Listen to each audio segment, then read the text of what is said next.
ကြစ်ကြစ်ပေါအောင်စုပ်ပြီးတယောက်ချင်းဓာချင်းရှင်ခုံပြီးအိမ်ပေါ်ကဆင်းခဲ့ဖို့စိန်ခေါ်ပါတယ်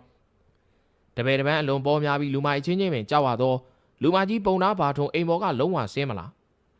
တကယ်တော့ပုံနာဘာထုံနဲ့ဖိုးတုပ်အသက်ရွယ်ချင်းကကွာလုံးနေပြီဘယ်လောက်ပဲမိုက်ခဲ့နှအိုကပေါင်ကျိုးနေဖြစ်တဲ့ပုံနာအနေနဲ့ဖိုးတုပ်နဲ့တယောက်ချင်းရှင်လို့မဖြစ်နိုင်တော့မှန်းသိသည်အိမ်ပေါ်ကလုံးဝဆင်းမလားအချိန်ချင်းစိန်ခေါ်ပြီးဖိုးတုပ်ကစကားတခွန်းပြောသွားသည်ခမရလူမိုက်ပုံနာမဟုတ်တော့စံတောင်းတဲ့ပုံနာဖြစ်သွားပြီဖိုးတုပ်ဒီနေ့ကစပြီးလမ်းမတော်လူမိုက်ဖြစ်သွားပြီတကယ်ဝိုင်းလူမိုက်ကြီးပုံနာဘာထုံးကိုပင်အိမ်ရှိသွားစိန်ခေါ်သောဖိုးတုပ်သတင်းကတခြားနေပယ်ပိုင်းလူမိုက်ကြီးတွေကြားကြရက်ရိုက်သွားပါတော့တယ်ဒီလိုနဲ့ရန်ကုန်လူမိုက်လောကမှာလမ်းမတော်ဖိုးတုပ်ကအချိန်တော်တွင်းနေရာရခဲ့သူတယောက်ဖြစ်ခဲ့ပါတယ်အဲ့ဒီခေတ်ကရန်ကုန်မြို့ရက်ကွက်အသီးသီးမှာတဘိုတမင်းစိုးမိုးမင်းမူနေသည့်ရက်ကွက်အပိုင်းစားလူမိုက်ကြီးများသာကြီးစိုးပါတယ်လူမိုက်ချင်းချင်းနယ်မကျော်ကြပဲနယ်ကျော်တဲ့လူမိုက်တွေအတွက်လဲဇက်သိမ်းမကောင်းခဲ့တာထုံးစံလိုဖြစ်နေခဲ့ပါတယ်ဒါမဲ့လမ်းမတော်ဖိုးတုပ်ကတော့လမ်းမတော်တရက်ကွက်ထဲမှာထိုင်ပြီးမင်းမူနေုံနဲ့ကျင်းနိုင်သူမဟုတ်ပါဘူးဖိုးတုပ်ပထမဆုံးမျက်စောင်းထိုးတာကတော့ပန်းဆူရန်လမ်းပါပန်းဆူရန်လမ်းမှာကဘိုးထောင်ကြောက်တရားလူမိုက်မက်စတီကန်ကြီးဆိုးနေပါတယ်မက်စတီကန်တော့သူ့လက်ယုံမာမိုးကိစ္စပြီးကြတဲ့ကဖိုးတုပ်ကိုရှောင်မှုသူ့တပည့်တွေကိုမှားပါတယ်ဒါမဲ့ဖိုးတုပ်ပန်းဆူရန်ကိုကိစ္စတစ်ခုနဲ့တွားတဲ့ညမှာမက်စတီကန်တပည့်တယောက်ကနေကြော်လာတဲ့ဆိုတော့ဖိုးတုပ်ကိုရင်းတီးတီးပြောခဲ့တဲ့အတွက်အဲ့ဒီလူမိုက်ကဖိုးတုပ်ဓာတ်ချက်နဲ့ဥပွင့်တဲ့အထိအထိုးခံခဲ့ရပါတော့တယ်မက်စတီကန်ကဖိုးတုပ်နဲ့ဓာတ်ရိုက်တွေ့မယ်ထင်ခဲ့ပေမဲ့သူတကယ်ရင်ဆိုင်လိုက်ရတာကသူ့ဘိုးထောင်နယ်တဲ့ကလူမိုက်ပေါက်စာလေးငမိုးပါပဲ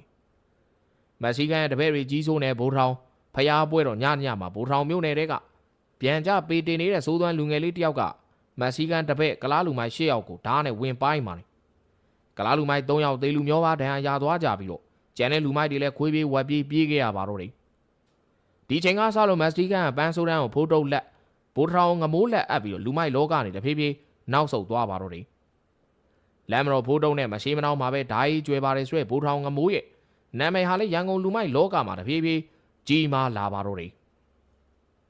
လမ်းမတော်ဖိုးတုပ်နဲ့ဘိုးထောင်ငမိုးပခုံးချင်းရှင်လာပြီဆိုတာနဲ့လမ်းမတော်ဖိုးတုပ်ကသူ့ထုံးစံအတိုင်းထိတ်တိုက်တွေ့ဖို့ဆုံးဖြတ်လိုက်ပါတော့တယ်ရန်ကုန်ရဲ့ချမ်းစီစီဒီဇင်ဘာမနက်ခင်းတစ်ခုမှာတက်ကလက်အင်ကြီးအထူစားအောက်မှာတရှိတစ်ချောင်းကိုလွယ်ပြီးတော့ဘိုကလေးစေးဘရိုကင်းစေးလမ်းထဲကိုဝင်လာတဲ့ဖိုးတုပ်ကိုတွေ့ရပါတယ်ဖိုးတုပ်ကဘိုးထောင်ငမိုးအိမ်ရှိရက်လိုက်တယ်ဆိုရင်ပဲငမိုးဘာလို့ရမှမသိပြူးပြပြဖြစ်သွားပါတယ်ငမိုးချက်ချင်းအိမ်ပေါ်ကပြေးဆေးပြီးတော့လိုင်းကိစ္စကိုမေးပါတော့တယ်ဖိုးတုပ်ကတက်ကလက်အင်ကြီးကိုဆွဲချွင်ရင်ပန်းကိုကော့ပေးတယ်အေးငမိုးမင်းဓာကြီးထက်တယ်ဆိုလို့ငါလာထိုးကန်ကြည့်တာဟုအော်ကြီးကျယ်ပြောတော့သည်ငမိုးကလည်းလူနတ်ပုံနာလို့တော့အဆက်ကွဲမခံနိုင်ဒီတော့ဖိုးတုပ်ကိုပြုံးပြရင်ဟာကိုကြီးကလည်းမဟုတ်တာဒီเจ้าနေမပြောပါနဲ့ကျွန်တော်ဗမာညီကိုရင်းသားမှာဒါမျိုးရှိသေးလားဗျာအကိုတွေ့ရင်